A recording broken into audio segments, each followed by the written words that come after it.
Hey, what's up, everybody? It's Felix and Scott here from StraightShootingShow.com, and today we're going to do a World War II shootout between rifles from Germany, England, and Russia. We've got ourselves a Yugo Capture K98, a Russian Mosin Nagant, and a British 303. And there's a couple things that we took into consideration that Scott mentioned that I think are a little important when you're talking about shooting battle rifles.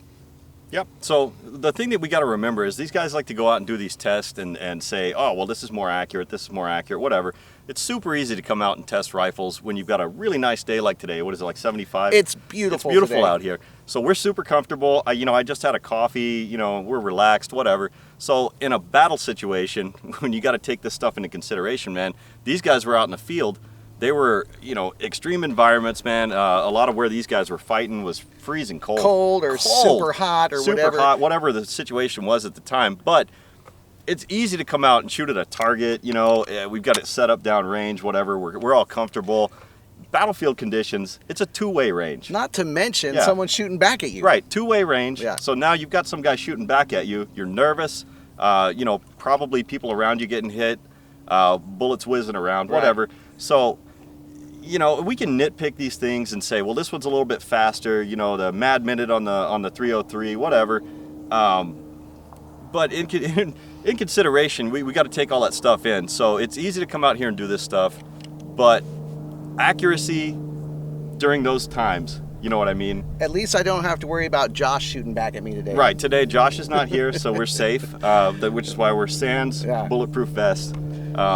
So what we did was we put two steel targets out, steel plate targets. One is 8 inches and the other is 10 inches. We put them out at about 150 yards. We're going to take 10 shots with each rifle, 5 on each target, and we're going to make a note of which ones we hit most often.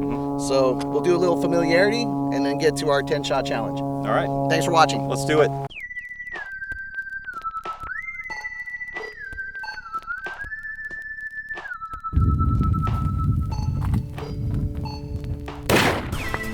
You hit it in the first shot. All right, familiarization complete.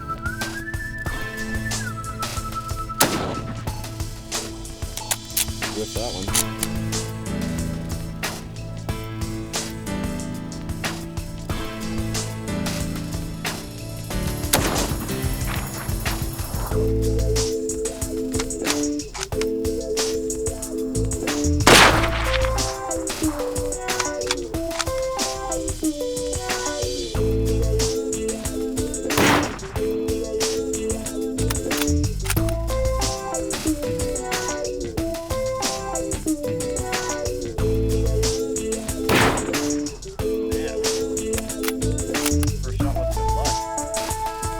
This is what I expected at this distance, so that's a small target.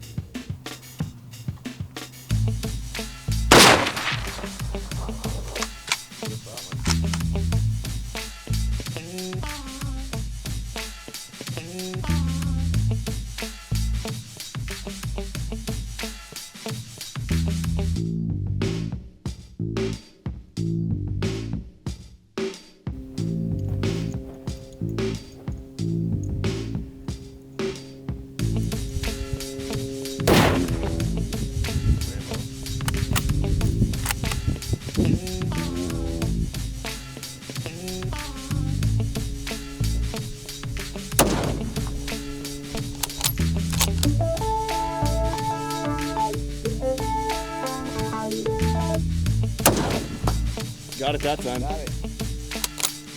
All right. All right. That was awesome. Let's do it.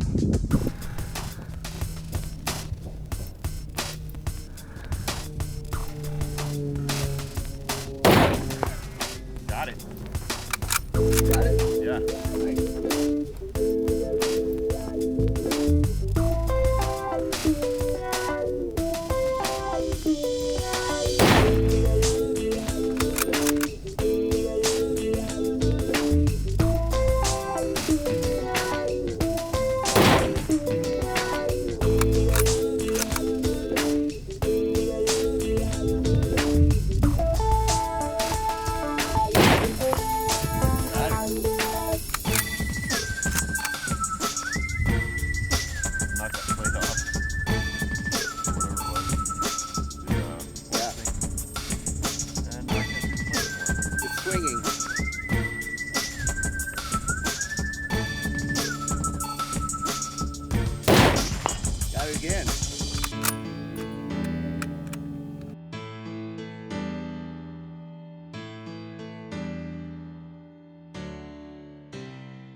Okay, so one thing we definitely discovered is that I can't hit anything.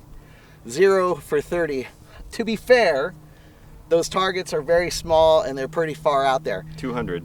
Yeah. It would, I think, accurately simulate a human head popping up out of a trench. Yeah. In pretty World close. War II.